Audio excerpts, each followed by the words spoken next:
কখনো কারো বাহিক্য সৌন্দর্য, বাহিক্য কথাবার্তা দেখে তাকে সহজে বিশ্বাস করবেন না। তাকে সহজে ভালো মনে করবেন না। কেননা তার ভেতরে কি আছে এটা আগে দেখতে হবে, জানতে হবে, বুঝতে হবে।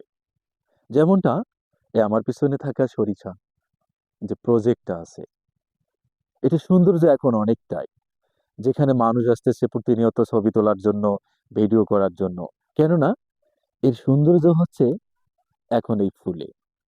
এই ফুলটা এখন সুন্দর আছে। কিন্তু একটা সময় এই ফুলটা এখানে লক্ষ্য করবেন এই ফুলটা মরে যাবে, ঝরে যাবে। যখন এটা ঝরে যাবে তখন এটাকে কি দেখাবে?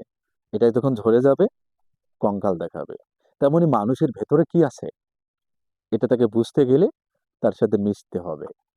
যেমনটি সরিষা বাড়িটা, এখানকার কৃষক যারা আছেন তারা সুন্দর করে যত্ন করতেছে, কীটনাশক দিচ্ছে যেন এখানে পোকামাকড় না আসে।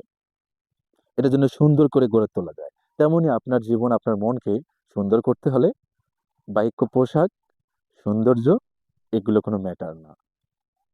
সুন্দর করতে হলে মস্তিষ্কের চিন্তা ভাবনা সুন্দর থাকতে হবে, নেগেটিভলি থাকতে হবে। এটাই হচ্ছে সৌন্দর্যের মূল কারণ।